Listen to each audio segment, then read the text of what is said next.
வணக்கம் and welcome back to maybe you வாட்சிங். நான் உங்க கோமதி தேசி. மச்சி இவன்டா.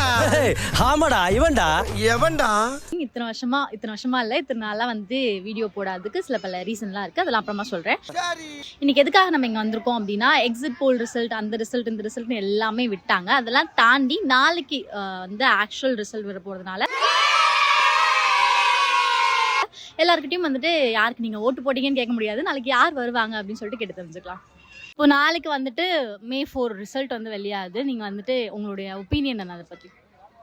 எனக்கு தெரிஞ்சு டிவிக்கு தான் வின் பண்ணணும்னு நினைக்கிறேன். என் பாயிண்ட் ஆஃப் வியூல மோஸ்டா டிஎம்கே தான் வரும். ஏன் டிஎம்கே வரும்னு நினைக்கிறீங்க?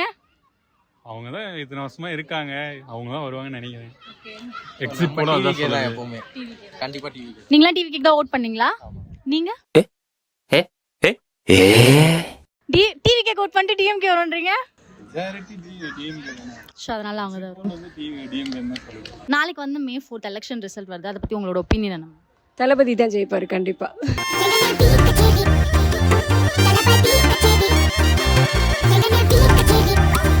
நீங்க அவருக்கு தான் ஓட் போட்டீங்களா? கண்டிப்பா எங்க ஃபேமிலியா அவருக்கு தான் ஓட் போட்டிருக்கோம்.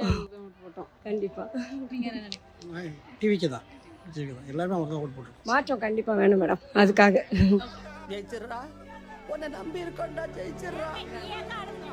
நாளைக்கு வந்து May 4 எலெக்ஷன் ரிசல்ட் வருது. அதை பத்தி உங்களுடைய ஒப்பீனியன் என்ன?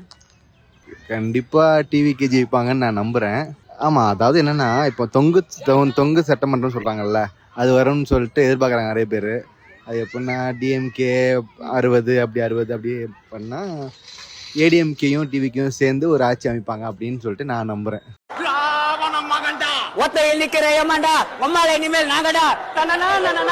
May 4 எலெக்ஷன் ரிசல்ட் வருது சார். அதை பத்தி உங்களுடைய ஒப்பீனியன் என்ன?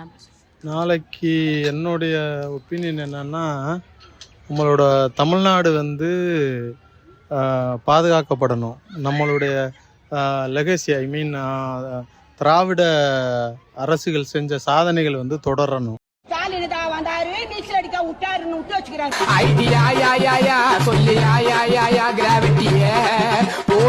ஓகேங்களா?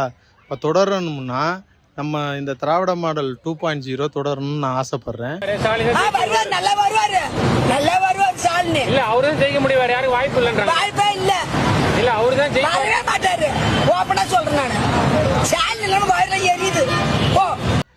மெயினா என்னன்னா, நம்மளோட இந்த அரசு வந்து பெண்களுக்கான முன்னேற்றத்திற்கும் பெண்களுக்கான கல்விக்கும் மிகப்பெரிய திட்டங்களை கொடுத்திருக்கிறாங்க. அதே நாளைக்கு வந்து May 4 ரிசல்ட், அதுல உங்களுடைய ஒப்பீனியன் என்னமா? ஆக்சுவலி என்ன புதுசா சில எக்ஸ்பெக்டேஷன்ஸ் எல்லாருமே எதிர்பார்க்குறோம். ஸோ விஜய் வந்து he was more into acting. But suddenly அவர் நினைச்சு நிறைய ஏர்ன் பண்ணலாம். பட் அவர் கெரியரை ஸ்டாப் பண்ணிட்டு மக்களுக்காக வந்திருக்காரு. So we need some change. இந்த சேஞ்ச் ஒர்க் ஆகுமா அப்படிங்கறது நம்ம பார்க்க போறோம். ஸோ இது நடக்குமான்னு யாருக்குமே தெரியல. பட் நடக்கணும்னு நிறைய பேர் எக்ஸ்பெக்ட் பண்றாங்க. நடந்தா சந்தோஷம். இது வரைக்கும் வந்து நிறைய பேர் பேசினாங்க. அதுல வந்து பல பேர் வந்து டிவிகே அப்படின்னு சொல்லுவாங்க. நிறைய பேர் வந்து நீங்க வந்து கேம்ல காட்ட வேண்டாம், எங்களுக்கு வந்து நிறைய மிரட்டல்கள்லாம் வரும் அப்படின்னு சொல்லிட்டு அந்த ஸ்ட்ரீட் வெண்டார்ஸ்லாம் இருப்பாங்களா, அவங்களாம் வந்து சொன்னதுனால நம்ம வந்து அவங்களை வந்து கேம்லையும் காட்டல. And there also supporting TVK as well. And இன்னொரு பக்கம் வந்துட்டு இந்த டிஎம்கே சொம்பூஸ்லாம் வருவாங்கல்ல, அதுக்கெலாம் வந்துட்டு நான் காரணமாக மாட்டேன். அவங்க வந்து அவங்களுடைய ஒப்பீனியனை வந்து அதில் சொல்லியிருப்பாங்க. ஒரு சில பேர்லாம் சொல்லியிருப்பாங்க வந்து டிஎம்கே 2.0 வந்து வரது வந்து நல்லது அப்படின்ற மாதிரி சொல்லியிருப்பாங்க. எனக்கு தெரியல அவங்களுக்குலாம் உண்மையாகவே குழந்தைங்க இருக்கா இல்லை வீட்டில் குடும்பம்லாம் இருக்கா அப்படின்றது வந்து கேள்விக்குறி தான். ஸோ உங்களுடைய ஒப்பீனியன் என்ன அப்படின்றது வந்து கமெண்ட்ல சொல்லுங்கள். நாளைக்கு என்ன ரிசல்ட் அப்படின்றதையும் பொறுத்து வந்து பார்க்கலாம்.